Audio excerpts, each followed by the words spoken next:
മാറുനോക്കിയും മതകോടതിയും. ക്രൈസ്തവ സഭകളിലെ വിശ്വാസി സമൂഹത്തിന് പല കളറിലുമുള്ള നൈറ്റിയും ഇട്ട് ചട്ടിത്തൊപ്പയും വെച്ച് വളഞ്ഞ അംശവടിയുമായി നടക്കുന്ന വിശുദ്ധ മെത്രായോളികളെ യാതൊരു പേടിയുമില്ലാതെ വരികയും ഈ പേടിയില്ലായ്മ പാതിരികളിലേക്ക് കൂടി വ്യാപിക്കുകയും ചെയ്യുന്ന മ്യാരകമായ സാഹചര്യത്തിൽ ബിഷപ്പുമാർ അങ്കലാപ്പിലായി അംശവടിയും പിടിച്ച് നെട്ടോട്ടമോടുകയാണ് എന്നാണ് വിവരം. ഈ കണക്കിന് പോയാൽ താമസിയാതെ കച്ചവടം പൂട്ടും എന്ന അവസ്ഥയാണുള്ളത്. ഇതുവരെ നാറുന്ന മേനികളെ തിരുമേനി എന്ന് വിളിച്ച് കുനിഞ്ഞു നിന്നവന്മാരുടെ വൃത്തികെട്ട കയ്യും അംശവടിയും മുത്തിയിരുന്നവർ ഇപ്പോൾ അവസരം കിട്ടിയാൽ ഇവന്മാരുടെ കാലിൽ വാരി തറയിലടിക്കുന്ന ലെവൽ വരെ എത്തി. ആത്മീയതയുടെ ഔന്നത്യം. ശിശുക്കളെ എൻ്റെ അടുക്കലേക്ക് വിടുവിൻ, അവരെ തടയരുത് എന്ന് കർത്താവ് പറഞ്ഞെന്നും പറഞ്ഞ് റോബിൻ വടക്കഞ്ചേരിയുടെ അടുക്കലേക്ക് വിട്ട 12 വയസ്സുകാരി ഗർഭിണിയാകുകയും ഒടുക്കം അവൾ പ്രസവിക്കുകയും ചെയ്തപ്പോൾ ഇത് പരിശുദ്ധാത്മാവിൻ്റെ കളിയാണെന്ന് പറഞ്ഞ് പാതിരി രക്ഷപ്പെടാൻ ശ്രമിച്ചു. എങ്കിലും പോക്സോ കേസിൽ ജയിലിലായപ്പോഴാണ് പാതിരിയുടെ ലോഹയ്ക്കുള്ളിൽ കിടക്കുന്നത് പരിശുദ്ധ റൂഹ അല്ല വെറും ആണെന്ന് വിശ്വാസികൾ മനസ്സിലാക്കിയത്. അപ്പോഴേക്കും അതുക്കും മുമ്പേ പാതിരിപ്പാമ്പുകൾ ഈ പരിശുദ്ധ റൂഹായെ പല പല വീടുകളിലും ആവസിപ്പിച്ചിറക്കിയുണ്ടായ പാതിരി കുഞ്ഞുങ്ങളെ വിശ്വാസികളായ മാപ്പിളമാർ വിദേശങ്ങളിലടക്കം പോയി കഷ്ടപ്പെട്ട് വളർത്തി വലുതാക്കി ഡോക്ടർമാരും എഞ്ചിനീയർമാരും ഒക്കെയാക്കി. ആ ഗമയൊന്നുമില്ലാതെ ഈ മാപ്പിളമാർ പറയുന്നു എല്ലാം കർത്താവിൻ്റെ കടാക്ഷം കൊണ്ടെന്ന്.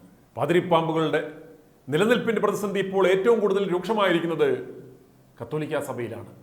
സഭയുടെ പരമാധ്യക്ഷ സ്ഥാനത്തിരുന്ന ഒരു ഭൂമിക്കള്ളന് ഗത്യന്തരമില്ലാതെ കഴിഞ്ഞയിടയിൽ സ്ഥാനം ത്യജിക്കേണ്ടി വന്നു. താമരശ്ശേരിയിലെ ഒരു പാറമട മാഫിയ ബിഷപ്പ് ഉപ്പൂപ്പ ബിഷപ്പ് എന്നാണ് അറിയപ്പെടുന്നത്. ലവ് ജിഹാദ് എന്നൊക്കെ പറഞ്ഞ് കരഞ്ഞുകൂവുന്ന ഈ ബിഷപ്പ് ഒരു മുസ്ലിം സ്ത്രീയുടെ അടുത്ത് പാതിരാക്കൂദശയ്ക്ക് പോവുകയും ഒടുക്കം റൂഹ ആവസിച്ച് അവൾ ഗർഭിണിയാകുകയും ചെയ്തു. എല്ലാം ഓസിന് മാത്രം തിന്ന് ശീലമുള്ള ഈ ബിഷപ്പ് വിഷമറക്കുവാൻ പോയപ്പോൾ പോലും ഒരു 50 പൈസ മുടക്കി ഒരു പ്ലാസ്റ്റിക് കവർ പോലും ഇട്ടിരുന്നില്ല. ഈ കാര്യത്തിന് പോയപ്പോഴും കർത്താവേ കാത്തോണേ എന്ന് പറഞ്ഞു. താൻ ബാധി ദൈവം ബാധി എന്ന വചനം ഇയാൾ മറന്നു. Note the point. ഒടുവിൽ താത്ത ഗർഭിണിയായി പ്രസവിച്ചു. ബിഷപ്പിൻ്റെ ഫോട്ടോസ്റ്റാറ്റ്. ബിഷപ്പായിരുന്നു കൊച്ചിന് ചിലവിന് കൊടുത്തുകൊണ്ടിരുന്നത്. അങ്ങനെയാണ് ബിഷപ്പിന് ഉപ്പുപ്പ ബിഷപ്പ് എന്ന് പേര് വീണത്. ഈ പണി കിട്ടിയതിനു ശേഷം ഉപ്പുപ്പ ബിഷപ്പ് എന്ത് കൂതാശയ്ക്ക് പോയാലും മിനിമം 4 കവറും എക്സ്ട്രാ പ്രൊട്ടക്ഷൻ ഒരു ഷിമ്മി കവറും ഇട്ട് ഒരു റബ്ബർ ബാൻഡും ഇട്ട് ഒരു നേർച്ച കൂടി നേരും എന്നാണ് വിവരം. ഇപ്പോൾ ഉപ്പൂപ്പ എന്ന പദം കേട്ടാൽ ബിഷപ്പിന് കലിപ്പാണ്. ഉപ്പൂപ്പ ബിഷപ്പ് തൻ്റെ ചൊൽപ്പടിയിൽ നിൽക്കാത്ത ഒരു വൈദികനെ നിലയ്ക്ക് നിർത്തുവാൻ മതകോടതി ഉണ്ടാക്കി അദ്ദേഹത്തെ വിചാരണ ചെയ്ത് കുപ്പായം ഉരിപ്പിക്കുവാനുള്ള തീവ്ര ശ്രമത്തിലാണ്. ഈ നടപടി കണ്ട് മറ്റു വൈദികർ ഭയന്ന് ബിഷപ്പിൻ്റെ ചൊൽപ്പടിയിൽ നിൽക്കും എന്ന് കരുതിയാണ് ഈ നടപടി. ഈ രൂപതയിലാണ് കന്യാസ്ത്രീയെ ഒരു വൈദികൻ ഗർഭിണിയാക്കി അവൾ പ്രസവിക്കുകയും ആ കുട്ടിയെ വളർത്തുവാൻ കൊടുത്തിട്ട് ഈ കന്യാസ്ത്രീയെ മറ്റൊരു പാവത്തെ കൊണ്ട് വിവാഹം കഴിപ്പിച്ചു വിടുകയും ഇതിന് കാരണക്കാരനായ പാതിരിയെ റെക്ടർ പദവിയിലേക്ക് ഉയർത്തി വിടുകയും ചെയ്തു. കത്തോലിക്കാ സഭയുടെ എറണാകുളം അങ്കമാലി അടിരൂപതയിൽ ബിഷപ്പന്മാരെ വൈദികരും വിശ്വാസികളും എടുത്തുടുക്കുന്ന കാഴ്ചയാണ് ഇപ്പോൾ കാണാൻ സാധിക്കുന്നത്. കുണ്ടി കാണിച്ചുള്ള കുർബാന വേണോ അതോ കിണ്ടി കാണിച്ചുള്ള കുർബാന വേണോ എന്ന കാര്യത്തിൽ ഇതുവരെ ഒരു തീരുമാനമായിട്ടില്ല.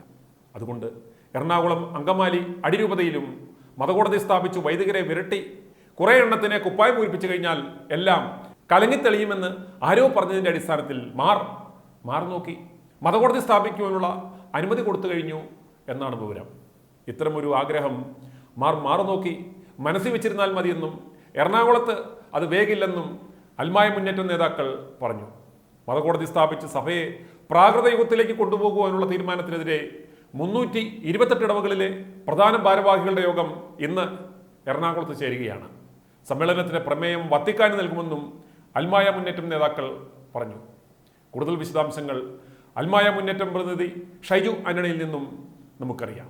കഴിഞ്ഞ വൈദികരുടെ ഒരു പ്രസ്ബിറ്റേറിയം ഉണ്ടായിരുന്നു. ആ പ്രസ്ബിറ്റേറിയത്തിനകത്ത് തട്ടിൽ മെത്രാൻ ബോസ്കോ മെത്രാന് കൊടുത്ത ഒരു കത്ത് എന്ന നിലയിൽ ഒരു കത്ത് വായിക്കുകയുണ്ടായി. അപ്പൊ ആ കത്തിനകത്ത് പറയുന്നത് ഇവര് ജനാഭിമുഖ കുർബാന, അൽത്താരാഭിമുഖ കുർബാന എന്ന തീരുമാനം അനുസരിച്ചില്ലെങ്കിൽ എറണാകുളം അങ്കമാലി അതിരൂപതയിൽ മതകോടതികൾ സ്ഥാപിച്ച്, ട്രിബ്യൂണൽ സ്ഥാപിച്ച് വൈദികരെ വിചാരണ ചെയ്ത് പുറത്താക്കേണ്ടി വരും എന്ന് പറഞ്ഞു എന്നാണ് പറയുന്നത്. വൈദികരാണെങ്കിൽ അത് കേട്ടപാടെ അങ്ങനെയാണെങ്കിൽ ഇനി പ്രസ്ബിറ്റേറിയത്തിൽ ചർച്ചയുടെ ഒന്നും ആവശ്യമില്ല, നിങ്ങൾ കോടതി സ്ഥാപിച്ചങ്ങ് വിചാരണ ചെയ്ത് വന്നു, ഞങ്ങളൊക്കെ അങ്ങ് തൂക്കിക്കൊന്നു, ഇനി ചർച്ചകൾക്ക് ഒരു പ്രസക്തിയുമില്ല എന്ന മട്ടിലേക്ക് ഇമ്മീഡിയറ്റ് ആയിട്ട് കാര്യങ്ങൾ നീങ്ങി. എല്ലാ ചർച്ചകളും അവിടെ വെച്ച് അവസാനിച്ചു എന്നാണ് നമ്മൾക്ക് കിട്ടിയ വിവരം. മനസ്സിലായി. അങ്ങനെ അദ്ദേഹം മതകോടതി സ്ഥാപിച്ച് എറണാകുളം അങ്കമാലി അതിരൂപതയിലെ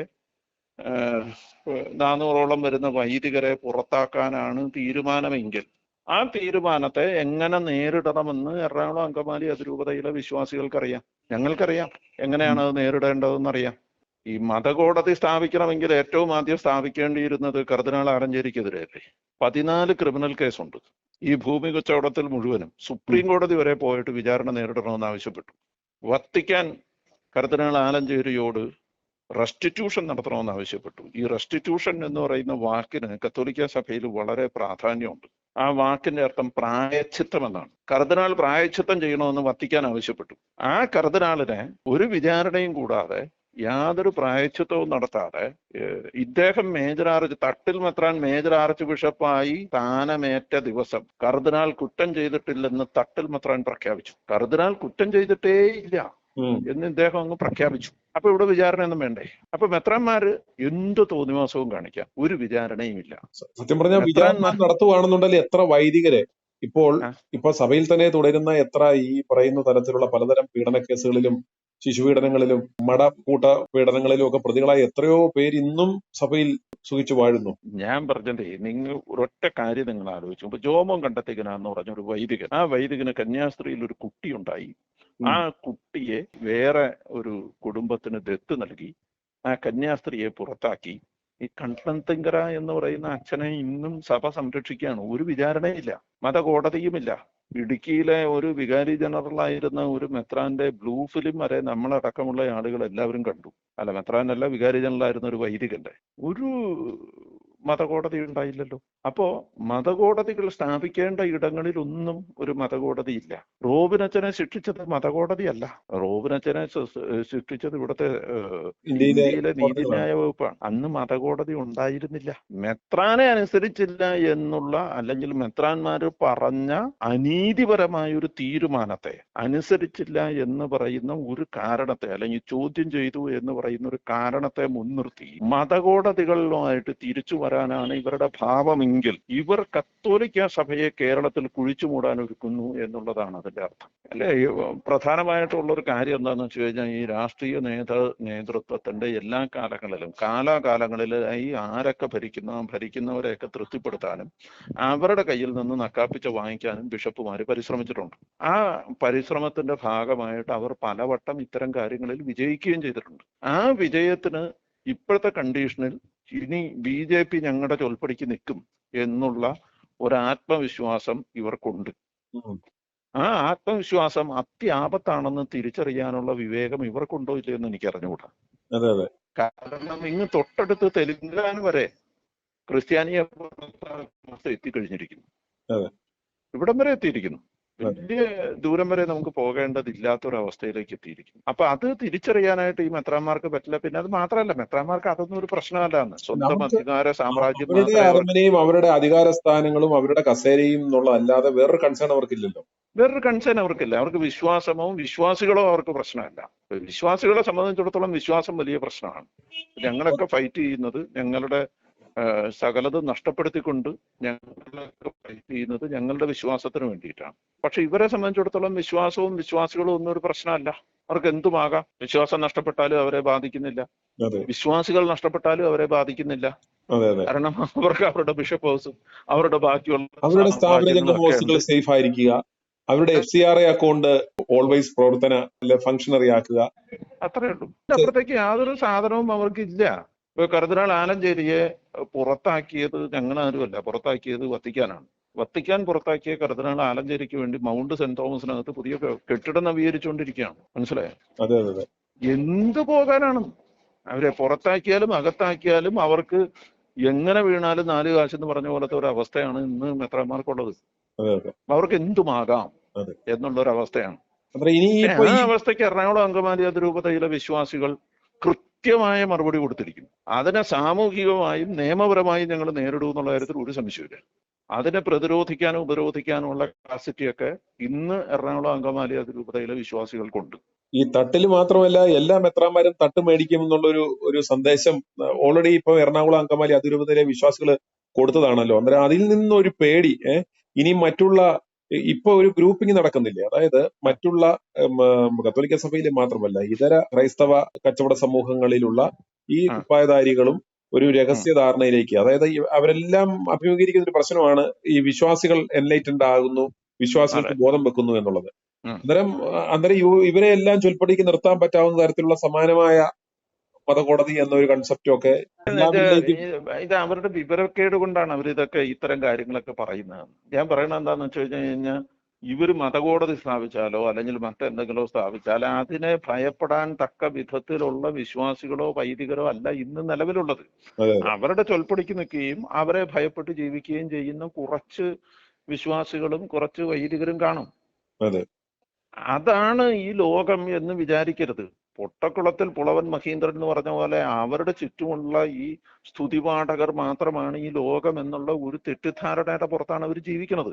ഈ ജോൺ പോൾ രണ്ടാമൻ മാർപ്പാപ്പ പറഞ്ഞ വളരെ പ്രശസ്തമായ ഒരു വാചകമുണ്ട്. The third millennium is of the laity in the church എന്നാണ്. 3-ാം സഹസ്രാബ്ദം സഭയിലെ വിശ്വാസികൾക്ക് അവകാശപ്പെട്ടതായിരിക്കും.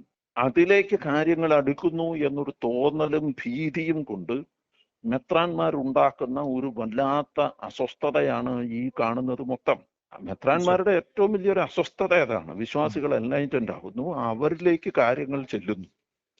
മെത്രാന്മാർ പറയുന്നത് പോലെ കണ്ണടച്ച് വിശ്വസിക്കുന്ന ഒരു കാലഘട്ടത്തിൽ നിന്ന് വിശ്വാസികൾ പല ദൈവശാസ്ത്ര പഠന കോഴ്സുകൾക്കും പോയി അവർ തന്നെ ദൈവശാസ്ത്രം പഠിക്കുന്നു, അവർ തന്നെ കാര്യങ്ങൾ പറയുന്നു. അങ്ങനെ ഒരു അവസ്ഥയിലേക്ക് കാര്യങ്ങൾ എത്തുന്നു. അത് അവർക്ക് വല്ലാത്ത ഭീതി ഉണ്ടാക്കുന്നു. അത് അവരുടെ കുഴപ്പമാണ്. അവർക്ക് സഭയിൽ എന്ത് മാറ്റങ്ങളാണ് സംഭവിക്കുന്നതെന്ന് മനസ്സിലാക്കാൻ പറ്റാത്തതിലുള്ള അവരുടെ കുഴപ്പമാണ്. കുറെ കാലങ്ങൾ കൂടി അവർക്ക് ചുറ്റുവട്ടത്ത് വട്ടം പിടിച്ച് ചിലപ്പോൾ കുറച്ച് നാൾ കൂടി വത്തിക്കാനെ പറ്റിക്കാൻ സാധിച്ചേക്കും. പക്ഷെ എനിക്ക് തോന്നുന്നില്ല ഇതാണ്. ഞാൻ ഒരു കാര്യം സുനിലിനടുത്ത് പറയാം.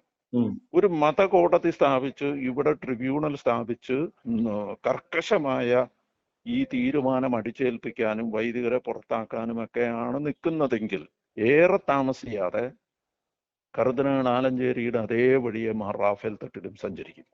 വത്തിക്കാൻ തന്നെ പിടിച്ച് പുറത്താക്കും. അല്ല, അതിലും ഒരു കളങ്കിതന ഒരു ബാക്ക്ഗ്രൗണ്ട് അല്ലേ ഇദ്ദേഹത്തിനുള്ളത്. ഒരാള് ഭൂമി കുംഭകോണം നടത്തിയെങ്കിൽ മറ്റേ ആൾക്കൊരു ഈ പറയുന്ന സഭയിലെ ഒരു മുതിർന്ന കന്യാസ്ത്രീ തന്നെ നടത്തിയേക്കുന്ന വെളിപ്പെടുത്തൽ എന്ന് പറയുന്നത് വളരെ കൊള്ളക്കം ഉണ്ടാക്കുന്നതാണ്.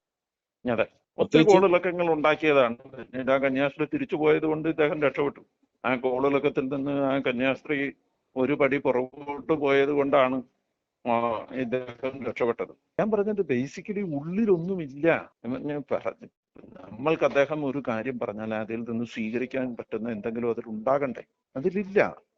ഈ താൻ പോരുമയും ധാർഷ്ട്യവും കൊണ്ട് മാത്രം ഈ 55 ലക്ഷം വരുന്ന വിശ്വാസികളെ നയിക്കാമെന്ന ഒരു ധാരണയെ വെച്ച് പുലർത്തുന്നതിനകത്ത് ഒരു അർത്ഥമുണ്ടെന്ന് എനിക്ക് തോന്നുന്നില്ല. അത് ഒരിടത്തും എത്തിപ്പെടില്ല.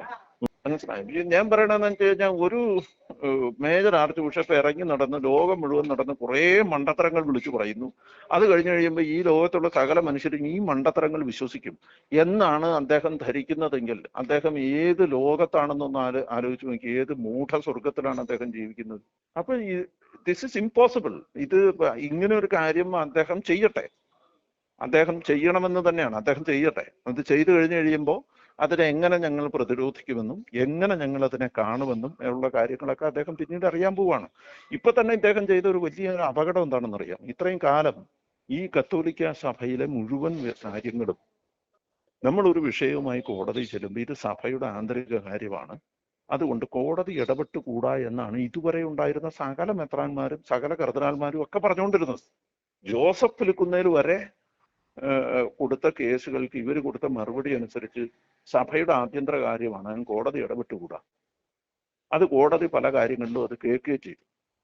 ഇന്ന് കുർബാന വിഷയത്തിൽ ഞങ്ങളെ പ്രതിരോധിക്കാനാകാത്ത ഒരു സാഹചര്യം ഉണ്ടായപ്പോൾ മേജർ ആർച്ച് ബിഷപ്പ് കോടതിയിൽ ചെന്ന് പറഞ്ഞിരിക്കുകയാണ്, ഈ വിഷയത്തിൽ കോടതി ഇടപെട്ടോ ഒരു കുഴപ്പമില്ല, ഈ വിഷയത്തിൽ കോടതി ഇടപെട്ടോ ഒരു കുഴപ്പമില്ല എന്ന് പറഞ്ഞിരിക്കുകയാണ്. വൈദികരെ ട്രാൻസ്ഫർ ചെയ്യുന്ന വിഷയത്തിൽ പോലും കോടതി ഇടപെട്ടോളാൻ പറഞ്ഞ, അല്ലെങ്കിൽ കോടതി, ഏറ്റവും രസകരമായ ഒരു കാര്യം എന്താ അറിയൂ, മേജർ ആർച്ച് ബിഷപ്പ് തട്ടിൽ മെത്രാൻ കോടതിയിൽ കൊണ്ടുപോയി അഫിഡവിറ്റ് കൊടുത്തിരിക്കുകയാണ്. കോടതിയോട് പറയാണ്, ഈ 3 പള്ളികളിലെ വൈദികരെ മാറ്റണമെന്ന് അഡ്മിനിസ്ട്രേറ്റർക്ക് നിർദ്ദേശം കൊടുക്കണമെന്ന് കോടതിയോട് തട്ടിൽ മെത്രാൻ പറയും, തന്റെ സ്വന്തം കീഴിലുള്ള അഡ്മിനിസ്ട്രേറ്റർക്ക്. ആലോചിച്ച് നോക്കി, അത്രമാത്രം വിഡ്ഢിത്തങ്ങൾ ചെയ്യുക. അതായത് താൽക്കാലിക ലാഭത്തിന് വേണ്ടി, ഇപ്പൊ മുന്നിൽ കാണുന്ന ഒരു ലാഭത്തിന് വേണ്ടി സഭയെ ഒറ്റുകൊടുക്കാനും ഇല്ലാതാക്കാനും മടിയില്ലാത്തൊരു മനുഷ്യനായി തട്ടിൽ മെത്രാൻ അധപതിക്കുകയാണ്. അതിനെ നമ്മൾ കണ്ടില്ലെന്ന് വെച്ചുകൂടാ സുനിൽ. അതുകൊണ്ട് കൃത്യമായ പ്രതിരോധങ്ങളും കൃത്യമായ ആസൂത്രിതമായ പ്ലാൻ ഓഫ് ആക്ഷൻസും ഞങ്ങളുടെ ഭാഗത്തു നിന്നുണ്ടാകും. അവർ ഇതുമായിട്ട് വരട്ടെ, ഞങ്ങൾ അതിനെ നേരിടാൻ തയ്യാറാണ്. i2i News, an eye for truth. i2i News subscribe ചെയ്തിട്ടില്ലാത്തവർ ഇപ്പോൾ തന്നെ സബ്സ്ക്രൈബ് ചെയ്യുക. നോട്ടിഫിക്കേഷൻ ലഭിക്കുവാൻ ബെൽ ബട്ടണും അമർത്തുക.